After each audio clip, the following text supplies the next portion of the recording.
제가 말씀 제목을 두 반응이라고 이렇게 적었는데, 말씀 들은 후에 두 반응도 될 수 있고요, 전도 후에 두 반응도 되어질 수 있고요, 설교 후에 두 반응도 되어질 수 있어요. 어떤 두 반응이 있었는지 42절부터 52절까지 교독합니다.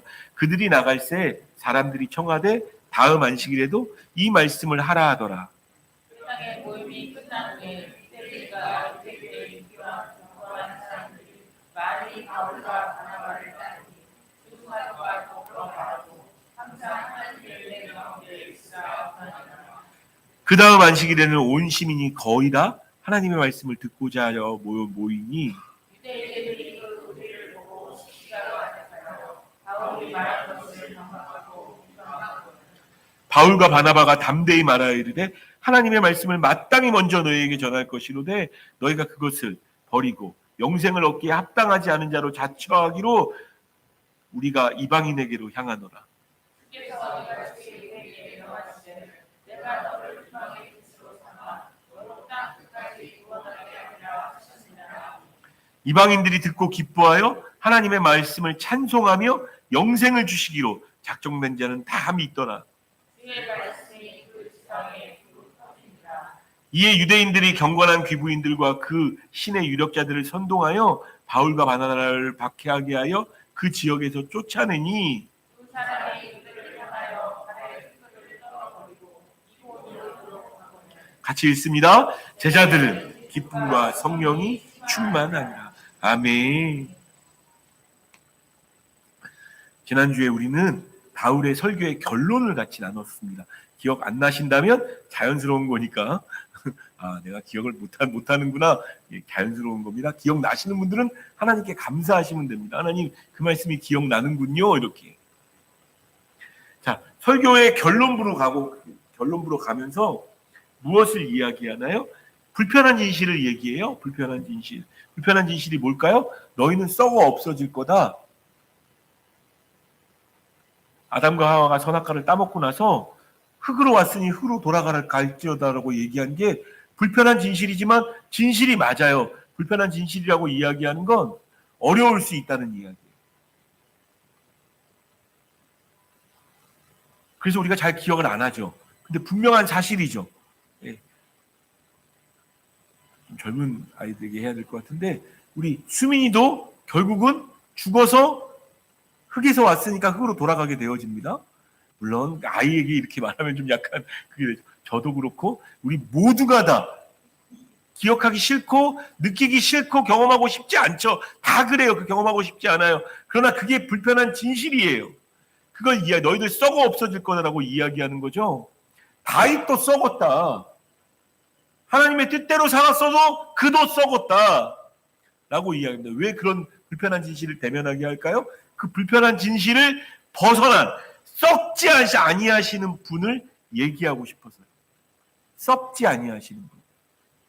예수 그리스도는 죽음을 이기셨습니다. 믿으십니까? 썩지 않으셨어요. 그분은 사라지지 않으셨습니다.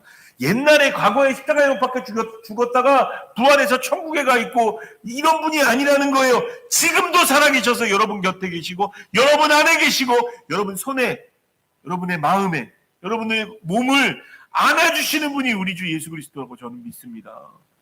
주의 친절한 팔에 안기세. 아멘. 고난 내 영혼 편히 쉴 곳 또 예수님이십니다. 맞죠? 왜냐하면 그분이 썩지 아니하시는 분이니까요.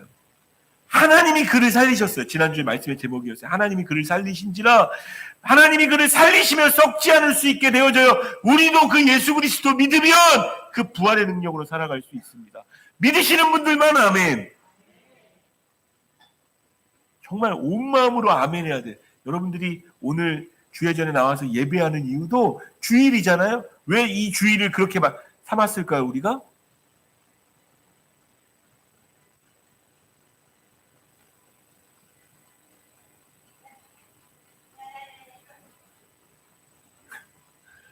네, 감사합니다. 감사합니다.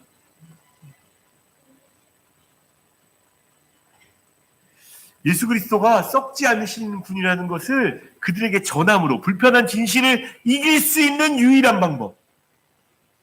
저와 여러분들도 결국 그 길로 가요. 결국 그 길로 가는데 그걸 이길 수 있는 유일한 방법, 예수 그리스도의 부활을 믿는 방법밖에 없습니다. 믿으면 우리도 썩지 않게 되어져요. 굉장히 허무하죠. 정말 수고하고 막 애써서 뭐 어떤 일들을 하더라도 결과적으로 우리도 썩을 단계, 멸망의 단계로 가게 되어집니다. 그 불편한 진실을 만나게 되어지고 마지막 결론으로 그걸 툭 던지는 거예요. 너희도 멸망할 거다. 나중에 집에 가서 이렇게 쭉 읽어보세요. 너희도 멸망할 거다라는 것을 얘기를 하면서 딱 그냥 그렇게 설교를 끝내버려요. 그러니까 예수님 믿어라라는 얘기도 안 해요.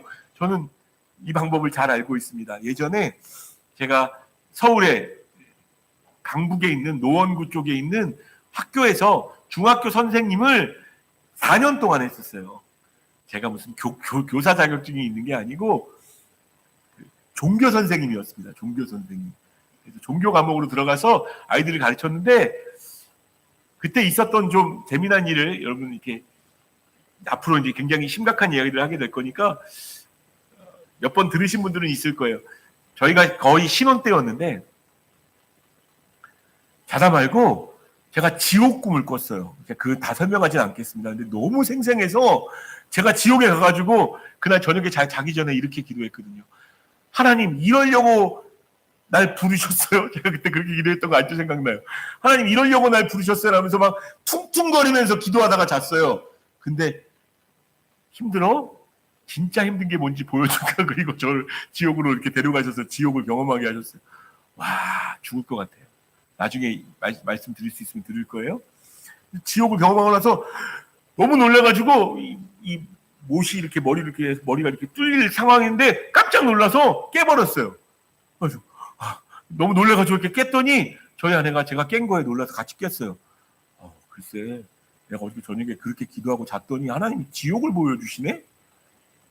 근데 지옥 경험, 자기도 꿈을 꿨다는 거예요. 어떤 무슨 여호와의 증인 같은 사람이 들어와가지고 요즘 애들은 지옥 무서워한다고, 지옥을 안 무서워한다고 그 얘기를 했다는 거예요.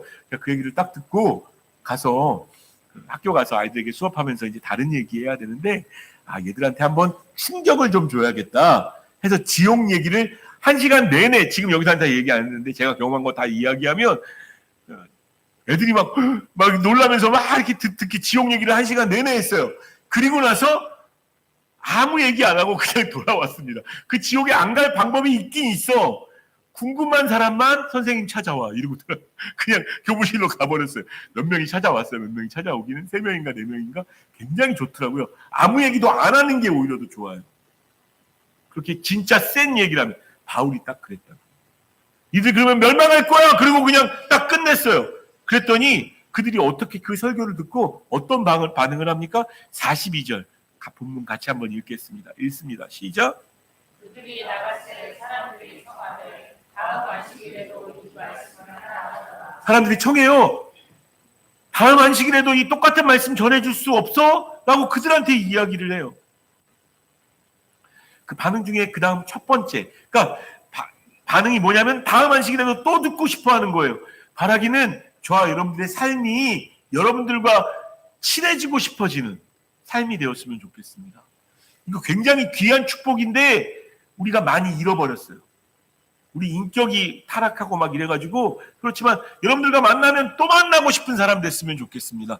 그래서 여러분 정결하고 깨끗하게 지내시고 여러분 지금 있는 그 모습처럼 아름답게 사실 필요가 있어요. 나를 또 만나고 싶어서 하나님 말씀을 또 들려달라고 내게 말할 수 있는 그런 사람들 됐으면 좋겠습니다.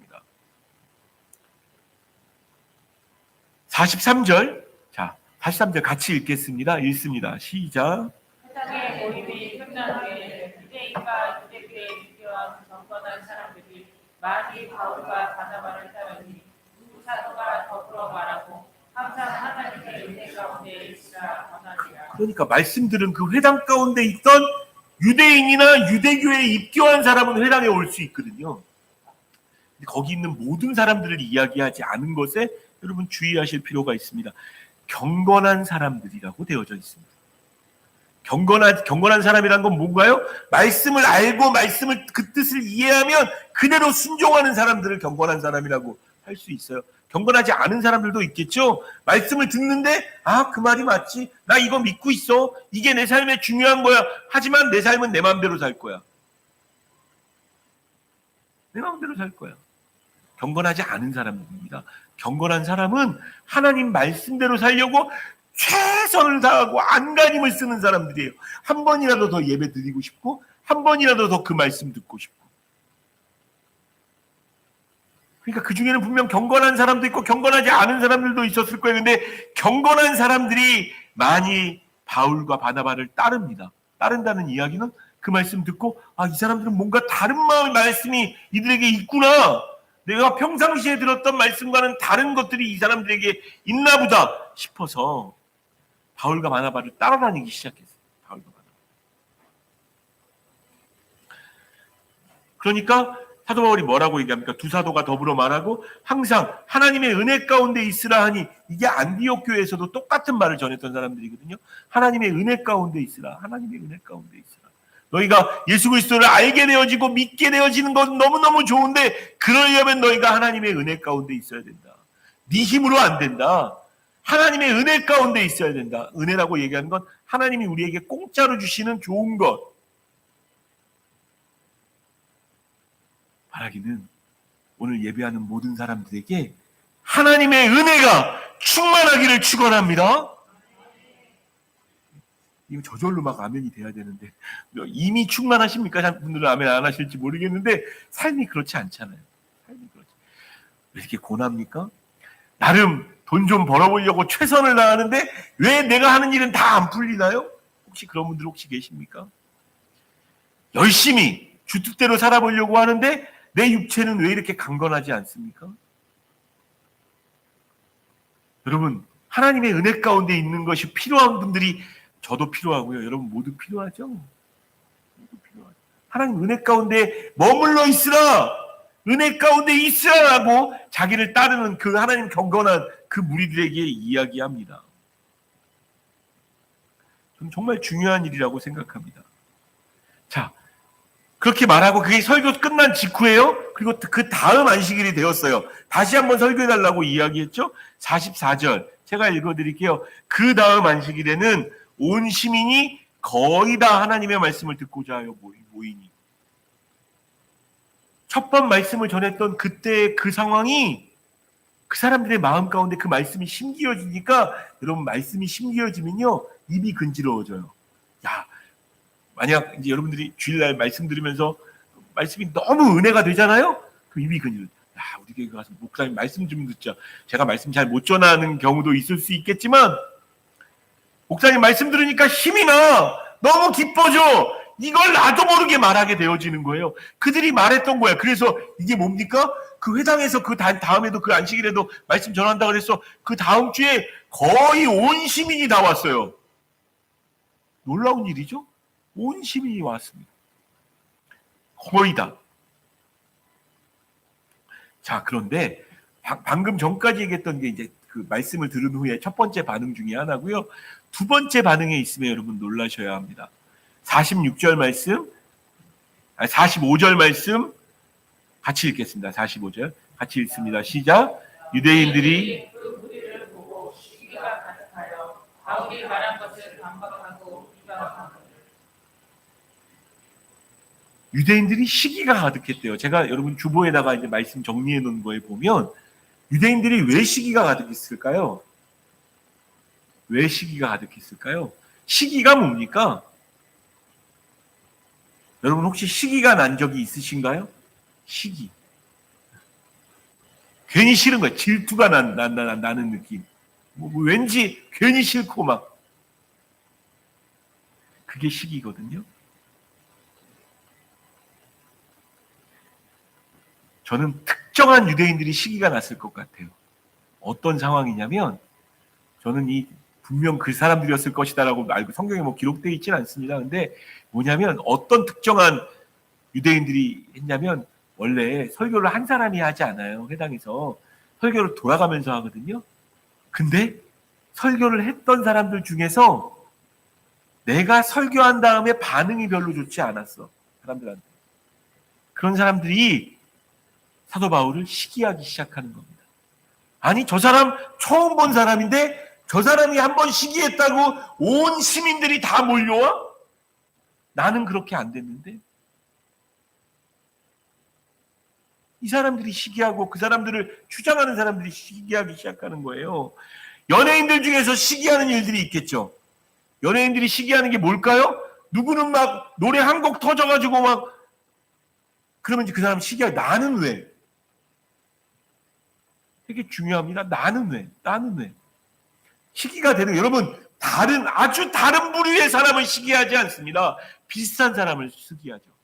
예를 들어, 정지모 목사는 어떤 사람을 시기할까요? 담임 목사인데, 제가 정말 시기했던 사람 중에 한 사람은, 개척한 지 4년 만에 예배 초소를 지은 사람이 있어요. 4년 만에 교회가 부흥해가지고 얼마나 시기가 되는지.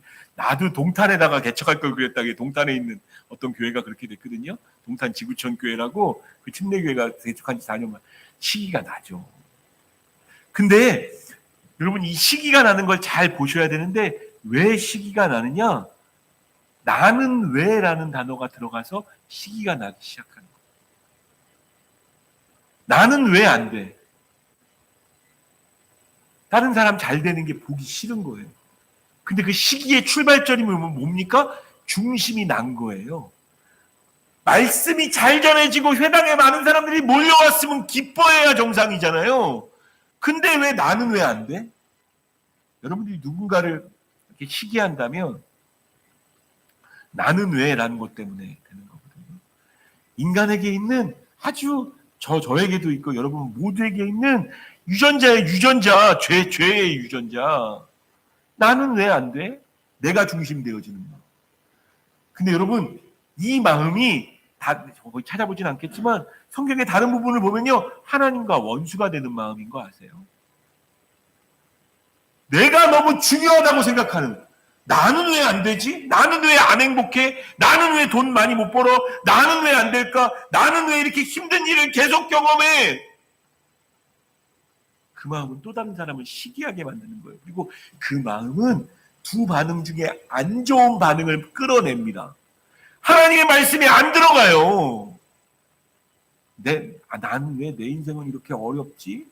내 인생은 왜 이렇게 힘들지? 나는 왜 이렇게 돈이 안 벌려? 내 주변에는 왜 이렇게 힘든 일이 많아? 예, 알고 있습니다. 왜냐하면 저도 힘든 일이 엄청 많았거든요. 우리 가정은 왜 이래? 알고 있습니다. 왜냐하면 죄 지은 모든 인생 가운데 그게 정상이에요. 힘들고 어렵고 일이 안 풀리고. 여러분, 몇 명이나 자기의 인생 가운데 만족하고 살 것 같으세요? 만족하시는 분 힘있게 아멘 한번 해주세요. 아멘. 한 분이 계셨어요. 그래도 할렐루야, 감사하죠. 이분은 굉장히 씩씩한 분이나 뭐 어찌됐든 정말 만족할지 모르. 대부분의 사람들은 내 인생이 굉장히 안 좋아 보여요. 그래서 인생 잘 풀리는 사람들 보면 시기가 생기기 시작합니다. 이 유대인들 중에서 하나님 말씀 들어가지고 사람들이 많이 몰려온 그게 시기의 이유가 되어지는 거예요. 그러나 제가 말씀 전하면서 오늘 말씀 끝나기 전에 내 인생도 그렇게 될 수 있음에 감사하며, 시기가 나는 게 아니라 오히려 감사하고 찬양하고 그 하나님을 신뢰하는 마음으로 바뀌어서 그렇게 나아가는 저와 여러분 됐으면 좋겠습니다. 그리고 말씀을 정말 의지하고 있다면, 시기가 나는 게 아니라, 내가 전했든 저 사람이 전했든 사도 바울은 어땠는 줄 아세요? 내가 아니고 딴 사람인데 누가 전하든 그게 나쁜 마음으로 전하든지 간에 결국 전해지는 것이 예수 그리스도면 나는 기뻐하고 또 기뻐할 거다. 시기할 게 뭐예요? 결국 그 영혼이 잘 되고 교회가 잘 되고. 너무 안타까운 건 교회 안에서도 이 별거 아닌 시기로 사랑이 깨어지는 경우가 꽤 있어요. 알고 보면 여러분 부부싸움하고 비슷해요. 알고 보면 진짜 별거 아닌 거예요. 저도 마찬가지. 진짜 별거 아닌 걸로 목소리 커지고 조금 이상한 단어들을 쓰다 보니까 이 사람 나랑 왜 결혼했나 싶어 더 시작해서 뭐 계속 막 여러 가지 생각들이 막 머리를 이렇게 쌓으니까 나는 얘랑 결혼한 게 내 인생 제일 잘못한 선택이야 라고 생각하는 것까지 가게 되어지는 거죠. 아무도 안 그러지길 바라면서 얘기했습니다. 혹시 그렇게 생각하시는 분들이 있다면 돌이키셔야 됩니다. 그건 하나님이 주신 마음 아니에요. 바라기는 나만 생각하는 마음이 하나님과 원수되어진다는 생각이 잊지 말았으면 좋겠습니다. 그래서 이 사람들은 그 다음에 이제 또 말씀 듣고 싶어서 바울한테 말하라고 이야기하는데 그 바울을 이야기하면서 반박하고 비방하고는 그 말씀 맞아부터 시작해서 반박하고 막 비방하기 시작합니다. 여러분, 두 반응 중에 또 한 가지 반응인 거예요. 하나님의 말씀이 강력하면 이 강력한 말씀에 반박하고 비방할 수 있어요. 그러니 말씀 전하는 입장에서의 성령님의 충만함 받아서 말씀 전하는 바울이 기분 좋았겠습니까? 기분 좋았겠습니까? 물론 기분 좋아야 정상이긴 한데요. 46절 같이 읽겠습니다. 46절 같이 읽습니다. 시작. 바울과 바나바가 담대히 말하기를 하나님의 말씀을 맡았더니 먼저 너희에게 전할 것이오되 너희가 그것을 버리고 정신스럽게 하나님의 않은 자로 자처하고 우리가 이방인에게로 향하노라. 아멘. 너희가 영생을 얻기에 합당하지 않은 자를 자처하고 있다. 예수님 말씀 생각나지 않으세요? 바리새인하고 서기관들한테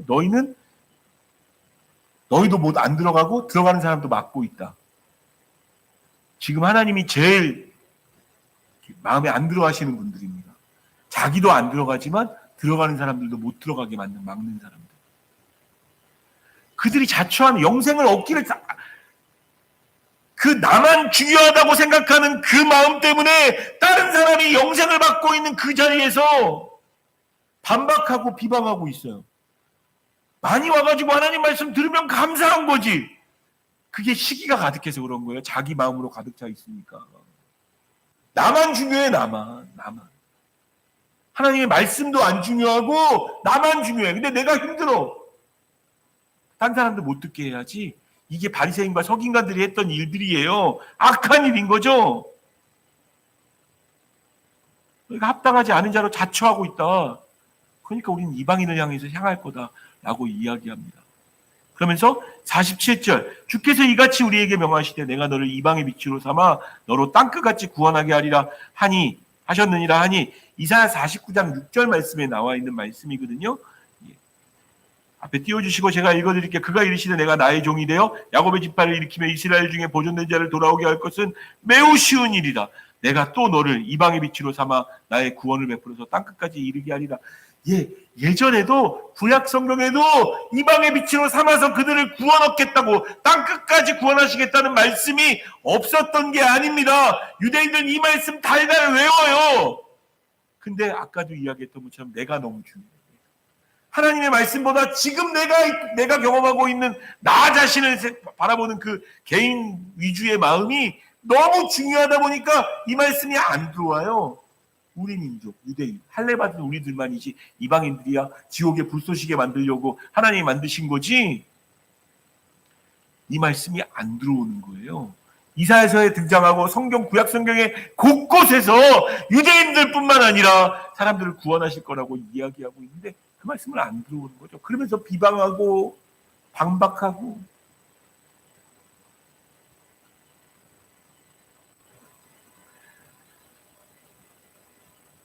저는 이 이사야서 49장 6절을 반박하면서 성경에 나와 있지 않지만 제가 마음속에 이렇게 묵상한 겁니다.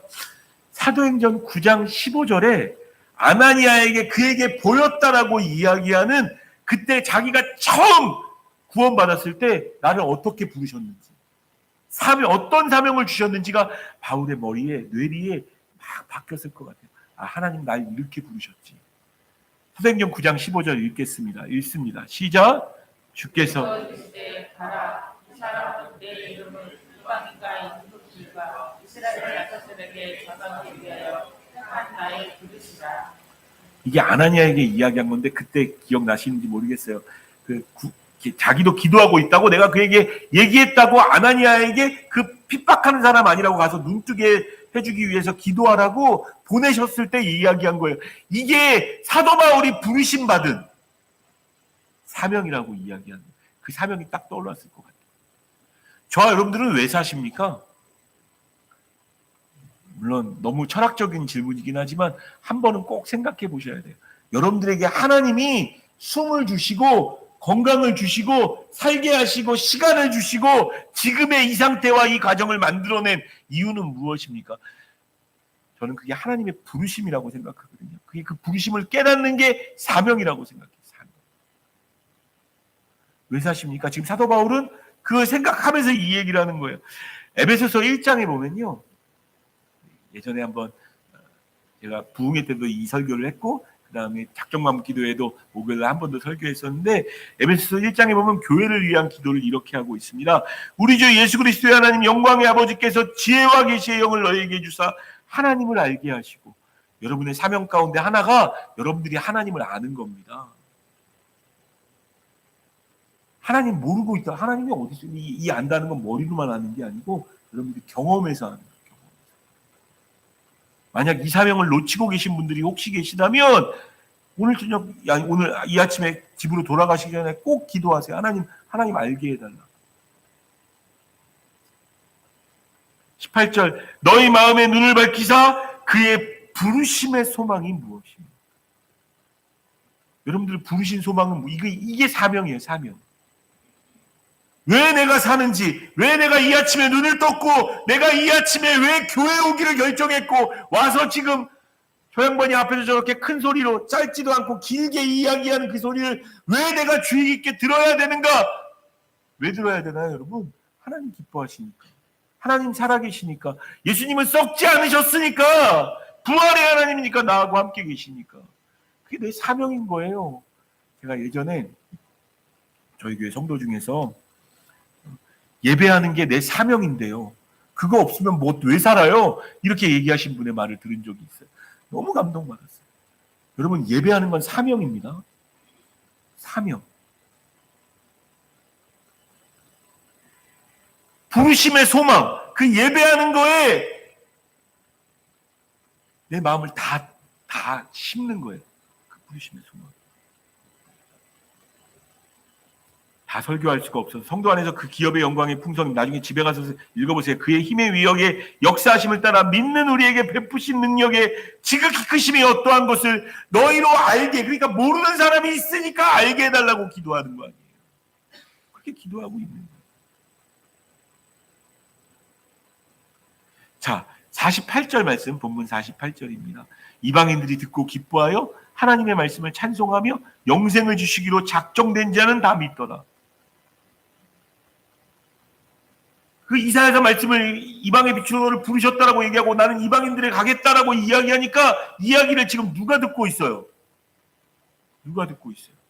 이방인들이 듣는 거예요. 그리고 할렐루야 하는 거죠. 그들이 막 기뻐하며 영생을 주시기로 작정된 자. 굉장히 어려운 신학적인 표현입니다. 이건 영생을 주시기로 작정된 자, 이 예정론이라고 이야기해서 칼빈이 이야기했던 예정론 중에 하나입니다. 굉장히 중요한 개념이긴 한데 우리가 이걸 많이 이해하고 오해하고 있어요. 이런 거 아닙니다. 바울이 딱 들어가서 비시대 안디옥 거기 설교에서 한 번 하고 두 번째 들어가서 두 번째 설교도 했잖아요. 그 중에서 이렇게 딱 보면서 여기까지는 영생을 얻기로 작정된 자군. 여기는 영생을 얻기로 작정되지 않은 합당하지 않은 자로 자처하는 자들이군. 바울이 먼저 그렇게 했나요? 반응을 보고 나서 반응을 했나요? 영생을 얻기로 작정된 자가 뭡니까? 이걸 미래적으로 생각하면 굉장히 큰 오해가 되어질 수 있어요. 이 예정론을 미래로 보면 안 되고 과거를 돌아보는 일로 봐야 되는 겁니다. 영생을 얻기로 작정된 자는 그들이 믿기로 작정하고 주 앞에 나온 사람들, 그들은 주께서 예정하신 사람들인 겁니다. 근데 두 반응이라고 얘기했죠. 전도를 듣고 말씀 받고 두 반응. 어떤 사람들은 말씀을 들어도 요동하지 않습니다. 여전히 자기가 중요해요. 나는 여전히 돈이 중요하고 여전히 내 가정이 제일 중요하고 여전히 내 육체가 중요하고 나의 즐거움이 중요해. 얼마나 즐거움이 중요한지 웬만한 즐거움은 다 누릴 수 있는 사람인데 웬만한 즐거움으로 안 되니까 정신성 의약품을 사용해서 그 즐거움을 찾죠. 자기중심주의적인 사람들, 아까 이야기했던 시기가 가득했던 그 사람들이 결국 가야 되는 길이 그 길입니다. 저와 여러분들은 그 길에서 벗어나야 합니다. 영생을 주시기로 작정된 자들은 만약 제가 전하는 이 말씀을 듣고 그리고 사도 바울이 전하는 이 말씀을 듣고 아, 예수님이 계시는구나, 예수님이 썩지 않으시는 분이시구나, 그분 믿어야겠구나라고 작정된 자는 다 믿더라가 되는 거죠. 이게 미래를 이야기하는 거, 반응을 이야기하는 거예요. 반응. 말씀에 대한 반응. 저는 교회 안에서도 이런 일이 있을 수 있다고 생각해요. 제가 아무리 제가 더 잘 준비해야 될 필요는 분명히 있습니다. 잘 준비하고 잘 말하고 단어 하나 선택하는 것도 조심해야 될 필요는 분명히 있어요. 그런데 어떤 말씀 속에 마음을 찢고 내가 그 사람입니다라고 얘기하고 내가 나 중심적이었던 사람이라고 얘기하는 사람들이 있고, 목사님 나에 대해서 얘기하네? 왜 저렇게 얘기하시지? 왜 나를 이렇게 하지? 라고 생각하는 사람들은 반응 안 하는 사람들이고, 죄송합니다, 영생을 얻기에 합당하지 않은 자로 자처하는 사람들입니다. 말씀이 선포되는데도, 전도가 되어지는데도, 예수 그리스도를 전하고 있는데도, 그래서 여러분 전도하다가 저 안 받을게요, 저 안 믿어요, 진심으로 마음속에 그런 사람들 꼭 있거든요. 전도하시는 분들 다 경험해 보셨죠? 저 안 받을게요 라고 하는 사람들 꼭 있어요. 이 시대는. 기도하세요. 속으로. 하나님, 저 사람도 영생 얻게 되어 주시고 하나님 만들어 주십시오. 오죽하면 저렇게 얘기하겠냐고. 그렇게 받으셔야 돼요. 근데 그렇게 한 사람들은 영생을 얻지 않도록 자처하는 사람들하고 다를 게 없어요. 자기가 너무 중요하니까.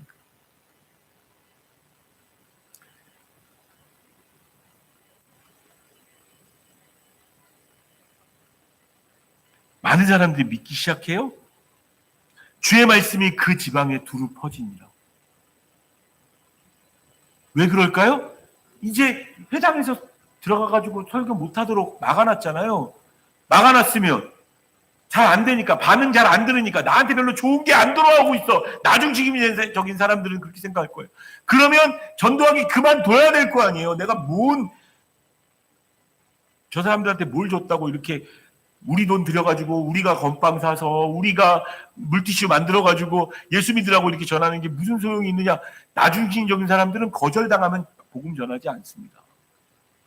그러나 하나님의 말씀에 순종하는 사람들은 저들이 뭐라 그랬든 또 전하는 거예요.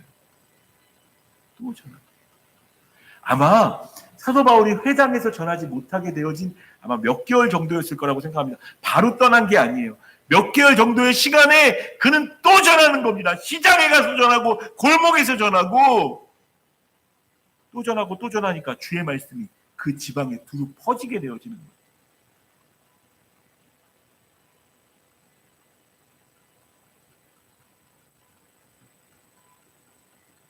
로마서 8장 28절 말씀. 로마서 8장 28절 같이 읽습니다. 시작. 우리가 알거니와 하나님을 사랑하는 자, 곧 그의 뜻대로 부르심을 입은 자들에게는 모든 것이 합력하여 선을 이루느니라. 아멘. 여러분 그렇게 부르심 받으셨나요?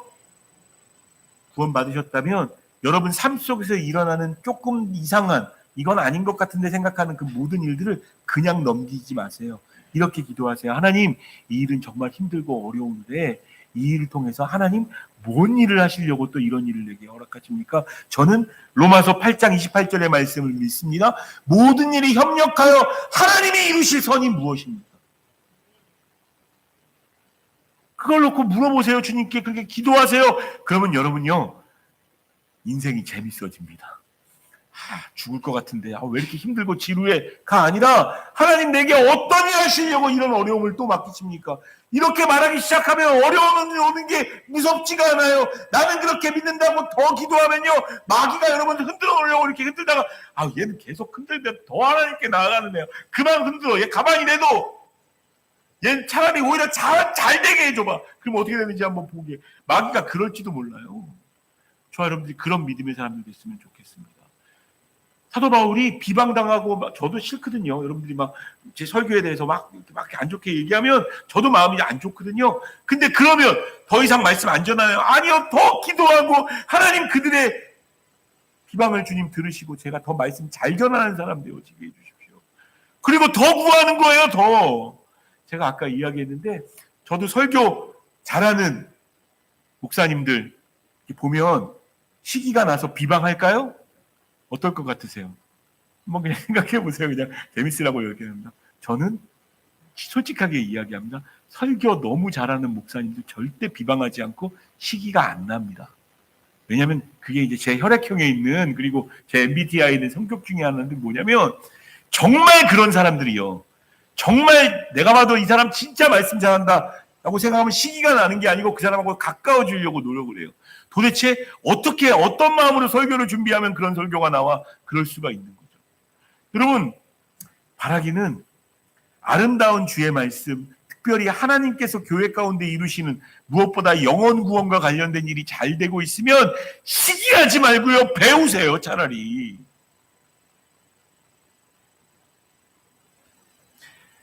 협력할 선을 이룬다는 이 말씀을 믿으면 아무리 힘들어도, 좋으면 좋은 대로, 힘들면 힘든 대로, 허리 아프면 허리 아픈 대로, 몸이 안 좋으면 안 좋아지는 대로 하나님 무엇하려고 내게, 또 나의 마음속에서 어떤 것을 깎아내시고 잘라내시려고 이런 일들을 경험하게 하십니까? 라고 기도하며 주 앞에 나아가는 게 맞죠. 자, 그랬더니만 50절에 보면요, 이에 유대인들의 경건한 부인들과 그 신의 유력자들을 선동하여 바울과 바나바를 박해하게 하여, 박해하다는 말 안에는 때렸다는 얘기도 포함되어져요. 그 언어가 그런 뜻이에요. 육체적으로 괴롭히는, 박해해서 그 지역에서 쫓아냅니다.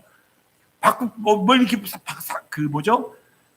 회당에서 전하지 못하게 하니까 이 사람이 밖에 나가가지고 막 전도를 하는 거예요. 오히려 예수 그리스도를 이야기하고 쫓아내버리니까 51절, 두 사람이 그들을 향하여 발에 띠끌을 떨어버리고 이고니온으로 가고는, 자, 여기서 쫓겨났으니까 난 더 이상 전도 안 해. 끝. 예수 믿는 사람들 그렇지 않아요. 조금 힘겨운 일 와도요, 하나님이 여기가 아닌가 보다라고 말씀하시면 딴 데 가서 또 전합니다. 놀라운 건 우리는 이방인에게로 간다라고 이야기했잖아요. 이방인들에게 간다고 이야기했는데 언제나 이방인들의 사도인데, 질문해 볼게요. 사도 바울이 복음 전하면서 1차 전도여행 이방인들로 가겠다라고 이 뒤에 유대인들에게는 전하지 않고 이방인들에게만 전했을까요? 아닌 게 맞습니다. 아닌 게 맞습니다. 가는 곳마다 유대인들에게 복음 전해요. 회당 가서 가는 곳마다 1차, 2차, 3차 다. 그래서 로마서에 보면요, 내 친척, 내 곁에 있는 그들을 구원하기 위해서, 이게 구원하기 위해서 내가 그리스도에서 끊어지더라도, 그 굉장히 잔인한 말인데 그런 말을 하면서 그래도 나는 그들에게 복음이 전해지기를 원한다. 그들이 구원받기를 바란다. 여러분, 혹시 가족을 위해서 기도하시는 분들, 가족을 위해서, 여러분들의 아들, 자녀, 딸, 여러분의 남편, 여러분 그들을 위해서 먼저 기도하셔야 됩니다. 될 때까지 하셔야 됩니다. 여러분들의 가족이 만약에 그렇게 되어져 있다면 누가 그들을 위해서 끝까지 붙잡을 수 있겠어요? 여러분들이 끝까지 붙잡아야 되거든요. 그들도 전하고요, 이방인들에게도 복음을 전하는 겁니다. 이방인들. 이고니오로 가서 또 전해요. 놀라운 건 52절 말씀입니다. 52절 같이 읽습니다. 시작. 제자들은, 이 제자들은 누구를 이야기하는 걸까요? 물론 바울과 바나바입니다. 근데 바울과 바울을 포함해서 비시디아 안디옥에서 반응 안 했던 그들 말고 반응해가지고 제자가 되어진 그들도 기쁨과 성령이 충만해졌다는 거예요. 바라기는 함께하는 교회 여러분들 한 사람 한 사람을 통해서 여러분 주변이, 여러분 가족이 기쁨과 성령이 충만해지는 일들이 있었으면 좋겠습니다.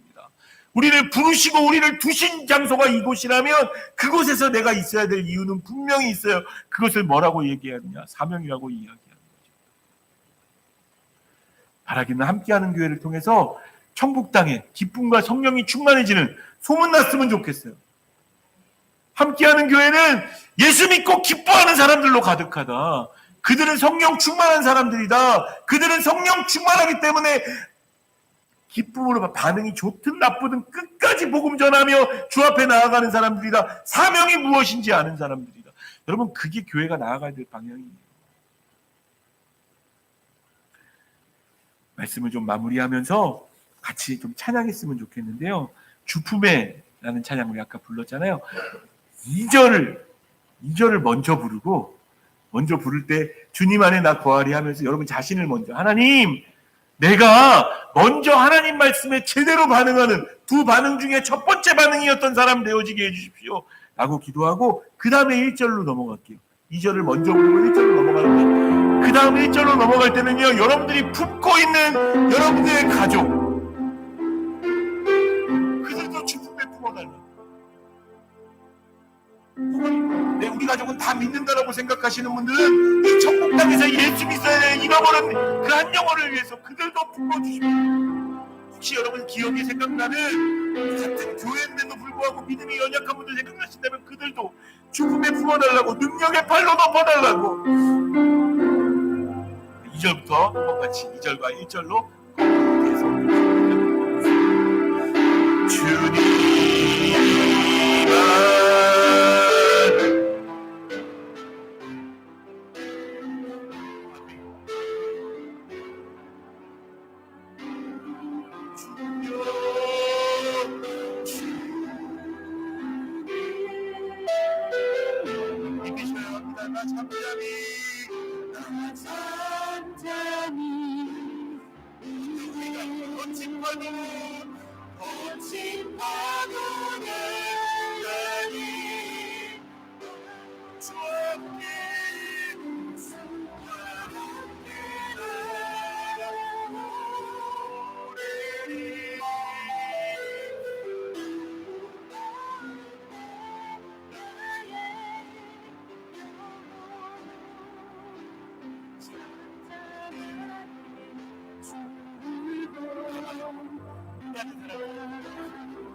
하나님, 내가 먼저 나 중심적인 생각에서 돌아와서 주의 말씀이 내게 들렸다면 그것에 맞춰서 살아갈 수 있는 사람들, 나를 먼저 성령으로 충만하게 해주시고, 나를 먼저 충만하게 해주시고, 함께하는 교회가 교회된 모두가 예배할 때마다 그 성령과 충만히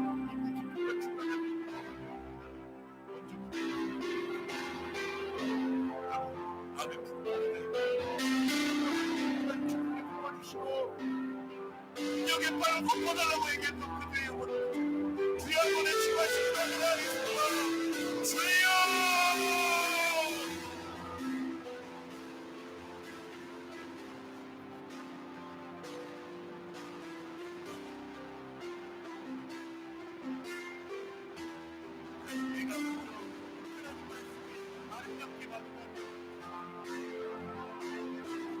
따르고 얻고 싶고 감히 돌아가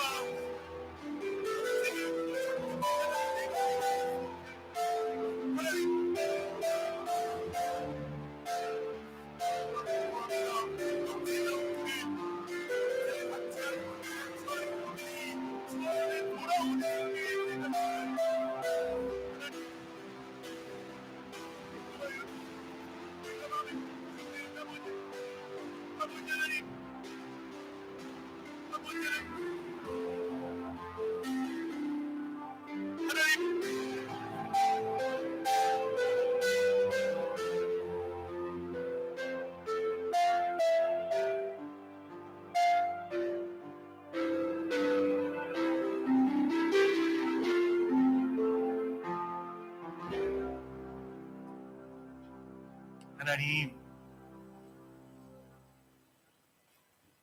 혹시 하나님의 말씀이 너무 분명하고 너무 명확한데도 예전에 그렇게 살았던 것처럼 여전히 나만 생각하고 살아서 힘들고 어렵고 지치고, 혹 하나님의 말씀 들으면서 그게 나였다라고 생각한 사람이 있다면,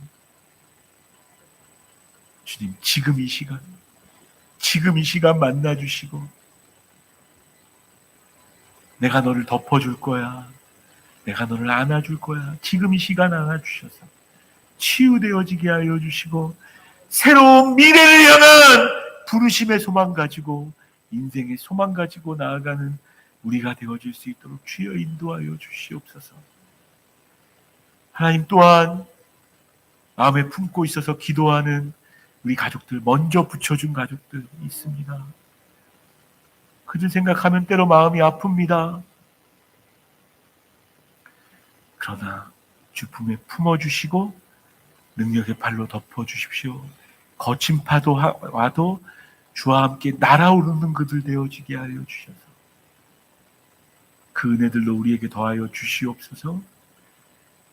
주님, 두 반응으로, 말씀 받는 두 반응, 전도 받는 두 반응으로 말씀 전했습니다. 주님, 첫 번째 반응 되어지게 하여 주시고, 무엇보다 바울과 바나바 같은 사람 되어지게 하여 주셔서 내 앞에 장애물이 있더라도 내게 부르신 소망 붙잡고, 부르심의 소망 붙잡고 날마다 나아가는 우리 되어줄 수 있도록 주여 인도하여 주시옵소서.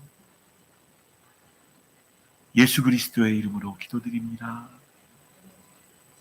찬양하면서 우리 하나님 앞에 예물 드리겠습니다. 나의 모습,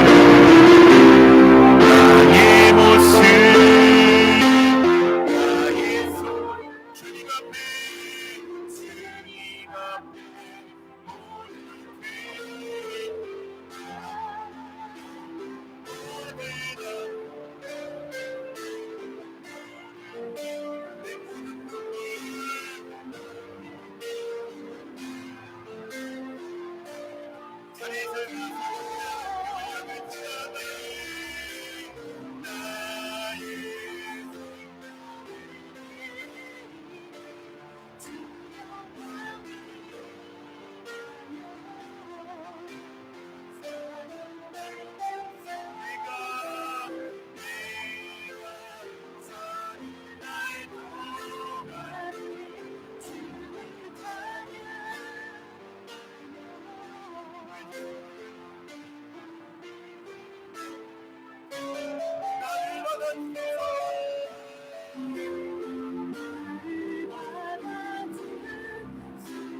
하나님,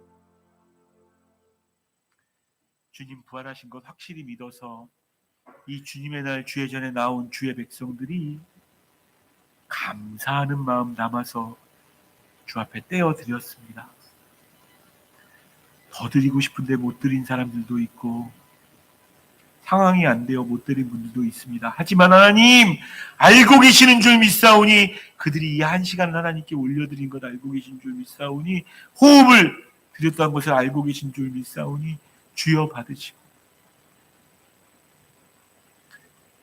정말 그들이 하나님의 이름을 부를 때 도우셔서 함께 하시는 것들 경험할 수 있도록 주님 인도하여 주시며, 주의 말씀 앞에 아름답게 반응하는 우리 모두가 되어질 수 있도록 인도하여 주시옵소서. 오늘 우리와 함께 처음으로 예배하는 귀한 자매가 있습니다. 그 사정을 다 알지 못하지만 하나님 알고 계신 줄 믿사오니 주여 만나주시고 내가 너와 함께한다 말씀하시며 그의 이름을 불러주시고, 또 한 자매가 있습니다. 하나님, 그 자매가 갖고 있는 마음의 소원함도 바램도 원함도 아름답게 이루어지는 일들이 있을 수 있도록 주여 인도하여 주시옵소서.